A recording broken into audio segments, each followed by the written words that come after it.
சுவாமிஜி, நாங்கள் திருக்குறள் புத்தகத்தை படிச்சிருக்கோம். அதே மாதிரி நீங்கள் ஆதியோக குறள் அப்படிங்கிற ஒரு புத்தகத்தை உருவாக்கியிருக்கீங்க. அதை பற்றி கொஞ்சம் விளக்கமாக சொல்லுங்கள். ஆன்மீகம், கல்வி, மருத்துவம், யோகம் தான் கற்க தோன்றாது தீட்டு என்று ஆதியோக குறள் என்ற வரிசையிலே நாம் குறட்பாக்களை ஏற்றியிருக்கின்றோம். ஆதியோக திருச்சூத்திரம் என்ற வகையிலும் அநேகமான வெண்பாக்களையும் ஏற்றிருக்கின்றோம் முக்தி அடைவதற்காக. இதில் தங்களுடைய கேள்வி ஆன்மீகம், கல்வி, மருத்துவம், யோகம் தான் கற்க தோன்றாது தீட்டு என்ற குறட்பாவிற்கான விளக்கம். இதில் நீங்கள் முதலில் தெரிந்து கொள்ள வேண்டியது தீட்டு. தீட்டு என்பது என்ன? வழக்கத்தில் இப்போ நம்ம பார்த்துட்ருக்கோம்ல, உலகத்தில் செத்து போனவங்க வீட்டுக்கு போனால் துக்கம் தீட்டுன்னு சொல்கிறாங்க. இது இயல்பாக எல்லாருக்கும் தெரிஞ்சது தான். சரி, குழந்தை பிறந்தவங்க வீட்டுக்கு போனாலும் தீட்டுன்னு சொல்கிறாங்க இல்லையா? கேள்விப்பட்டிருப்பீங்க. அதுவும் தீட்டு தான். அதுக்கு ஒரு குறிப்பிட்ட நாள் தீட்டு இருக்குது. அதே போல் பெண்கள் பூப்படைந்தாலும் அதுக்கு ஒரு தீட்டுன்னு ஒரு பேர் வச்சுருக்காங்க. அதுக்கு ஒரு குறிப்பிட்ட நாள் வச்சுருக்காங்க. இதெல்லாம் தாண்டி இன்னும் சில தீட்டு இருக்குது. அதற்கு கால அளவு முறைகளும் இருக்குது. அதே மாதிரி கல்யாணமான தம்பதியர் தாம்பத்திய உறவில் ஈடுபட்டாலும் அது தீட்டு. அந்த தீட்டோடு அவர்கள் தலை முழுக, அதாவது உச்சந்தலையிலிருந்து உள்ளங்கால் வரை உள்ள ரோமக்கால்கள் ஒவ்வொன்றும் நனையாமல் அவர்கள் வெளியே செல்லக்கூடாது. முக்கியமாக புனித ஸ்தலங்களுக்கு, கோவில்களுக்கு, ஆலயங்களுக்கு, இறைநிலையோடு இருக்கக்கூடிய சமாதி நிலைகளுக்கு, அந்த மாதிரி இடங்களுக்கெல்லாம் போகக்கூடாதுன்னு வகுத்து வச்சுருக்காங்க. கல்விக்கூடங்களுக்கு, பணிபுரியும் இடங்களுக்கெல்லாம் போகக்கூடாதுன்னு வச்சுருக்காங்க. இதெல்லாம் தீட்டுனா என்னன்றது உங்களுக்கு நல்லா தெரிஞ்சிருக்கு. அப்போ இதெல்லாம் நீங்கள் வச்சு பார்க்கும்போது என்ன தெரியுது? உடலில் இருந்து வெளியாகக்கூடிய சுக்கில சுரோனிதம் தீட்டு என்ற வகையிலே இதுவரை வகைப்படுத்தப்பட்டிருக்குது. இது முதல்ல பிறப்பின் அடிப்படையில் வருது. அந்த பிறப்பை உருவாக்குவதற்கே தாம்பத்தியம் தேவைப்படுகிறது. அது ஒரு விதமான தீட்டு. அந்த விந்தும் முட்டையும் சேர்ந்து உருவாகிற கரு வயிற்றில் வளர்ந்து பிறப்பதும் தீட்டாக கருதப்படுகிறது. அது பெண்ணாக இருக்கிற பட்சத்தில் ஒரு குறிப்பிட்ட நிலை அடைந்ததுக்கப்புறம் அந்த பெண் பூப்படைகிற சமயத்தில் ஏற்படக்கூடியதும் முதல் தீட்டாக கருதப்படுகிறது.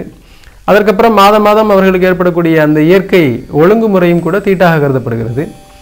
இதே போன்று ஆண்களுக்கும் ஒரு குறிப்பிட்ட வயது பருவமடைகிற சமயத்திலே அவர்கள் உடலிலிருந்து வெளிப்படுகின்ற சுக்கிலமும் தீட்டாக கருதப்படுகின்றது. இந்த உடலை உருவாக்கிய, வளர்த்த ஒட்டுமொத்த ஜீவசக்தியாகிய இந்த சுக்கிலம் சுரோனிதமானது உயிர் பிரிகிற சமயத்தில் உடம்புலேருந்து ஒட்டுமொத்தமாக வெளியிலே போய் விடுகிறது. அதுதான் கடைசி தீட்டு, பெருந்தீட்டு, பெரிய தீட்டு என்று சொல்லக்கூடிய தீட்டாக கருதப்படுகிறது. இதுதான் தீட்டு. இவை இல்லாமல் சாக்கடைகள் கை வைப்பதோ, கால் வைப்பதோ, ரோட்டில் கிடக்கூடிய சாணியையோ அல்லது வேறு ஏதாவது எச்சிலையோ மிதிப்பதோ எல்லாம் தீட்டு கிடையாது. அப்போ இந்த தீட்டு என்று சொல்லக்கூடிய இந்த நிலை பெரிய தீட்டாகிய அந்த மரணத்தருவாயில் தன்னுடைய உடலை விட்டு வெளியே போகக்கூடிய அந்த சுக்கில சுரோனிதமாகிய அந்த தீட்டு என்பது அதுதான் ஒரு மனிதனுக்கு வரக்கூடாத தீட்டு. அதான் பிண நாற்றம், கசப்பு ஜலம் என்று சொல்லக்கூடிய தீட்டு. இந்த தீட்டு தோன்றவே கூடாது. ஒரு மனிதனுடைய உடலில் இருந்து உயிர் பிரியக்கூடாது. அந்த உயிர் உடலை விட்டு பிரிந்தால் அது உடலுக்குள்ளே சென்று இன்னொரு இடத்துக்குள்ள அது அடக்கமாக இருந்து கொள்ள வேண்டும். அந்த பிரிவு உள்ளே அனுமதிக்கப்படலாம். ஆனால் அந்த உடலை விட்டு அந்த உயிர் பிரிந்து வெளியே செல்லக்கூடாது. அப்படி வெளியே சென்றால் அந்த உயிர் என்ன செய்யும்? அந்த தீட்டை பிறப்புறுப்பின் வழியாக வெளியே தள்ளிவிட்டு சென்றுவிடும். அதுதான் பிணநாற்ற தீட்டு. இந்த தீட்டு என்பது ஒரு மனிதனுக்கு தோன்றாது. எப்போ தோன்றாது என்றால் ஆன்மீகம், கல்வி, மருத்துவம், யோகம் இந்த நான்கையும் கற்றுக்கொண்டால் அவனுக்கு தோன்றாது. ஒரு மனிதன் இந்த உலகத்தில் பிறந்ததற்கு அப்புறம் எவ்வளோ விஷயங்களை கற்றுக்கொள்ள வேண்டியிருக்கு. திருக்குறளில் வள்ளுவர் சொல்லியிருக்காரு, கற்றதனால் ஆய பயனன்கள் வாளறிவன் நற்றால் தொழாரியனின்னு கேட்குறாரு. நீ கற்றதனால் என்ன பயன் உனக்கு நடக்க போகுது? என்ன பயன் அப்படின்னு கேட்டால் நற்றாலை நீ தொழ வேண்டும். அதான் நீ கற்ற கல்வியினுடைய பயன் சொல்றாரு. அந்த பயனை நீ நற்றால் தொழவில்லை என்றால் நீ கற்ற கல்வியால் எந்த பயனும் கிடையாது. என்ன பயன்? மருத்துவம் படித்திருக்கலாம், பொறியியல் படித்திருக்கலாம், சட்டம் படித்திருக்கலாம். இன்று இருக்கக்கூடிய அறிவியல் வளர்ச்சியில் எத்தனையோ துறைகள் வளர்ந்திருக்கின்றன. எந்த துறையில் எந்த படிப்புனால் நீ படித்திருக்கலாம். இந்த படிப்பால் இறைவனை நற்றாலை நீ தொழுதாயா, இறைவனை நற்றாலை நீ கண்டாயா என்று கேட்டால் அதற்கு நீ ஆம் என்று பதில் சொன்னால் நீ சரியான படிப்பை கற்றிருக்கின்றாய், கல்வியை கற்றிருக்கிறாய் என்று பொருள். அப்படி இல்லை என்றால் அந்த கல்வியால் நீ எந்த பயனும் பெறவில்லை, நீ அந்த கல்வியை கற்கவே இல்லை என்று பொருளாகிறது. அந்த கல்வி எந்த கல்வி என்றால் அதுதான் தேர்ந்த, தெளிந்த, சரியான கல்வி, மெய்க்கல்வி. அதற்குத்தான் அதற்கு இன்னொரு குறளில் சொல்கிறார், கற்க கசடர, கற்பவை கற்றபின் நிற்க அதற்கு தக என்று சொல்கிறார். கசடு என்றதை தீட்டாக சொல்கின்றார். கற்க, எதை கற்க?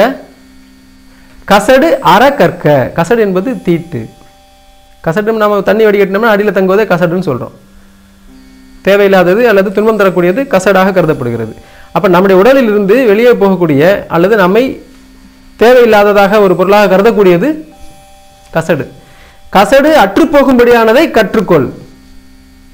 எப்படி? கசடு அற்றுப்போகும்படியான கல்வியை கற்றுக்கொள். அப்படி கற்றுக்கொள்வதற்கு எதை தேர்ந்து தெளிந்து கற்க வேண்டுமோ அதை மட்டும் கற்றுக்கொள்.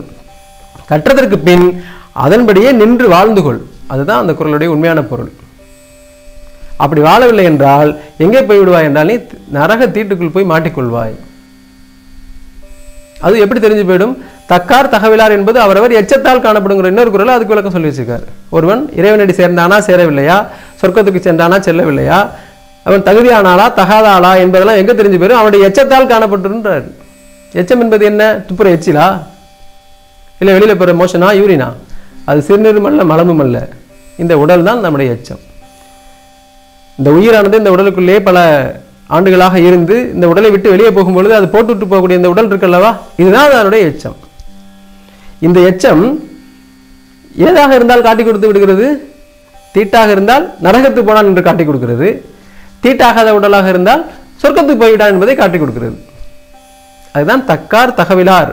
இவன் சொர்க்கத்துக்கு போக தகுந்தவன், சொர்க்கத்துக்கு போக தகாதவன், இது ரெண்டையும் அவனுடைய எச்சம் காட்டி கொடுத்து விடும் என்று தெளிவாக எழுதி வச்சிருக்கிறாங்க இல்லையா? அப்ப தீட்டு என்பது எதெல்லாம் இருக்கப்படுகிறதுன்னு பார்த்துக்குங்க. அப்ப எதை கற்க வேண்டும், எப்படி நிற்க வேண்டும் இந்த உலகத்துல, யார் மூலம் அந்த கல்வியை கற்க வேண்டும், கற்றதனால் அது நமக்கு என்ன பயன் கிடைக்கும், இது எல்லாம் எங்கே இருக்கிறது என்றால் நம்முடைய தமிழ் மொழியில் இருக்கின்றது. அதை சார்ந்து தான் நாமும் அந்த குறள் எழுதியிருக்கிறோம். அதன்படி நாம் வாழ்ந்தோம் என்றால் கண்டிப்பாக நாம் என்ன செய்ய மாட்டோம்? தீட்டு தோன்ற பிண நாற்றத்துக்கு உள்ளாக மாட்டோம். அப்ப நாம் கற்க வேண்டியது என்னென்ன? அங்க வள்ளுவர் தேர்ந்து கற்க வேண்டியதை தெளிந்து கற்கன்னு சொல்லி வச்சுட்டு போயிட்டாரு. என்ன என்பது அவர் உள்ளே பூடகமாக சொல்லி வச்சிருக்கிறத மக்கள் இன்னைக்கு புரிந்து கொள்ளவில்லை.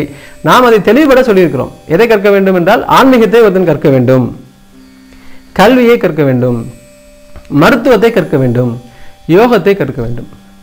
இவை நான்கையும் ஒருவன் முழுமையாக தெளிவுபட கற்றுக்கொண்டான் என்றால் அவன் கண்டிப்பாக தீட்டுப்பட்டு சாகவே மாட்டான்.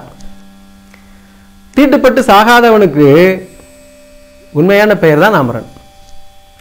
அவன் தான் இந்த உலகத்தில் வாழ்ந்து ஜெயித்தவன், மனிதன் என்பதற்கு அர்த்தமாக வாழ்ந்தவன். அவன் தான் இந்த வையத்தில் வாழ்வாங்கு வாழ்ந்தவன். அப்படி வாழ்வாங்கு வாழ்வதற்கு தேவையானது கல்வி என்னன்னா, ஒரு மனிதன் கட்டாயமாக கற்க வேண்டியது ஆன்மீகம், அப்புறம் கல்வி. கல்வி என்பது மெய்ஞான கல்வி, சாதாரண வெளி உலகத்துக்கு சேர்ந்த படிப்பில்லை, மெய்ஞான கல்வி. மருத்துவம் என்பது நோய் மருந்து மருத்துவர் இவர்களை சார்ந்த ஒரு இயல் துறை, அதை கற்க வேண்டும். அதுக்கப்புறம் யோகம். இது நான்குமே ஒன்றோடொன்று தொடர்புடையது, நெருங்கிய தொடர்புடையது, ஒன்றை விட்டு பிரியாத தொடர்புடையது. இவைகளை கற்றுக்கொண்டால் அவர்களுக்கு தீட்டு வராது என்பது அந்த ஆதியோக குறளுடைய உள் நுட்பமான விளக்கம். இன்னும் இதற்கு மிகப்பெரிய விளக்கம் இருக்குது, ஆனால் அது மிக நேரம் எடுக்கும் என்பதால் குறுகிய அளவில் உங்களுக்கு சொல்லி முடித்திருக்கின்றேன்.